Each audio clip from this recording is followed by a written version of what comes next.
We are awash in post-game punditry, dueling spin, and angry finger-pointing in the wake of the first presidential debate, watched by a record 84 million people. That prompted a wide array of questions for Kellyanne Conway, Donald Trump's campaign manager. We spoke earlier from Trump Tower. Kellyanne Conway, welcome. Hi, Howie. Thanks for having me. Thanks for being here. Several unnamed Trump advisors told the New York Times that they don't feel the candidate paid enough attention during debate prep, that he was erratic in the debate, that they're frustrated and disappointed. What does it say that some of your own people are saying this anonymously to reporters? Well, I think he did a fine job at the debate. I actually think he had a great, strong punches at Hillary Clinton about her record on trade, certainly on helping to create the vacuum in which ISIS then appeared and has been doing its damage, its murder ever since. I also thought that, what you saw in the debate on Monday night was there's no mistaking who represents the past, who represents the future, who represents the status quo, who represents change, who the true disruptor outsider is, who represents Washington. So none of that changes with one debate, and we look forward to the future debates. All right, well, that was a nice pivot, but let me come back to my question, because Donald Trump tweeted this on Friday. Anytime you see a story about me or my campaign saying sources said, do not believe it. There are no sources. They just made up lies. Can you seriously tell me that nobody in your campaign talks on background or off the record to reporters?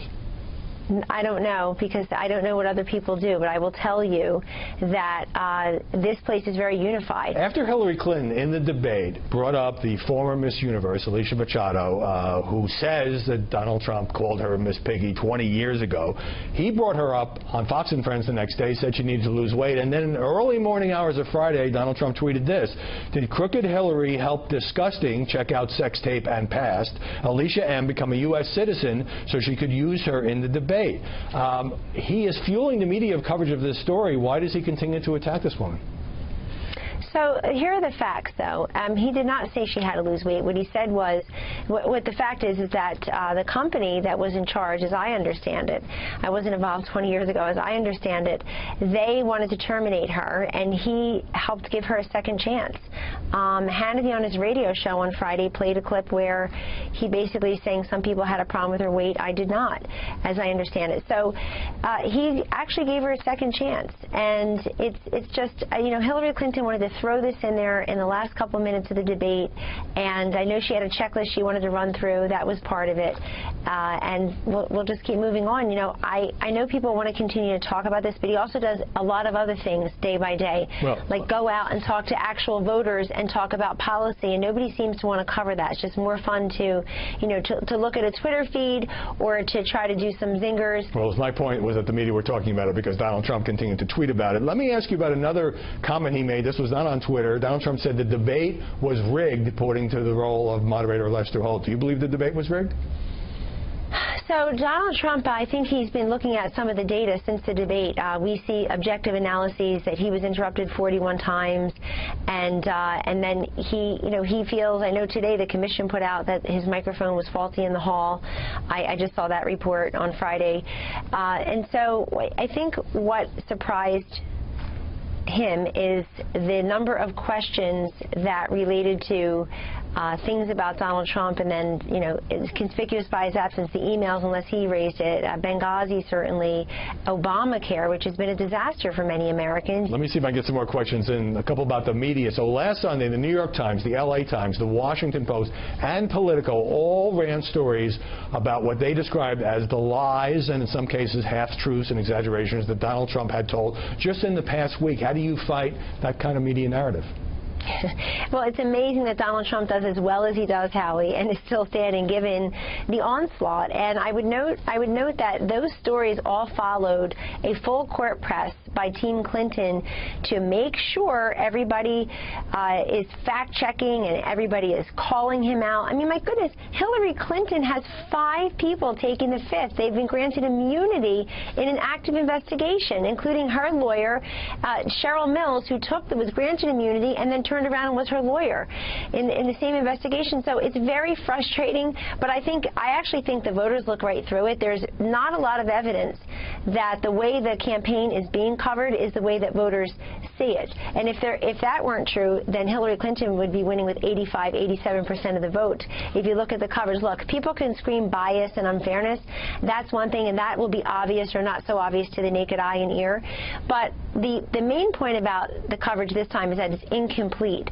It's that for every 15 stories you have about something Donald Trump said or did, you have no story, or you have one story, for example, on the immunity. Why wasn't there more outrage about Howard Dean, a former governor and a former presidential candidate and current analyst on a different network, suggesting that Donald Trump was using cocaine?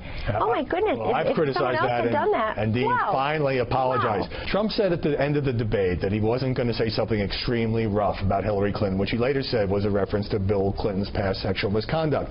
But he did talk about it after the debate, and your surrogates are out there talking about it, and now the media are covering it. So aren't you kind of having it both ways on this question of sex scandals? We're not.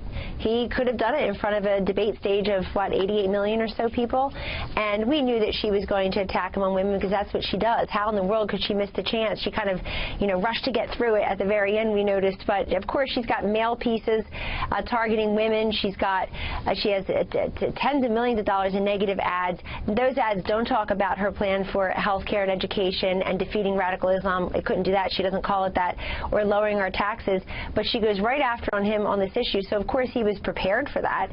He was ready for that. But he decided, and he gets no credit for being gracious. I'm running out of time. You said that you advised him not to go down the Monica Lewinsky road. Do you think that's a distraction at this point? No, did I say that? You seem to say it on The View. Oh, no, they asked me, what do you think about this? And the fact is that, first of all, he makes his own decisions as to what he's going to say. Sure. He's the candidate, and he is his own person. So let me just begin there. Secondly, we knew that she would hit him with women. There was no question about that. There are many ways to answer that question, by the way, and I'll do it right now. Mr. Trump has employed thousands of women and promoted many of them to the most senior positions in his corporation and certainly his campaign. He has been very generous with his time and his money to any number of people over his life and in his career, and he actually has policies that would help women. Why isn't Hillary Clinton asked why 60 million women are in poverty, why over 12 million don't have health care benefits? That's the real question for women. Kellyanne Conway, thanks very much for joining us. Thank you.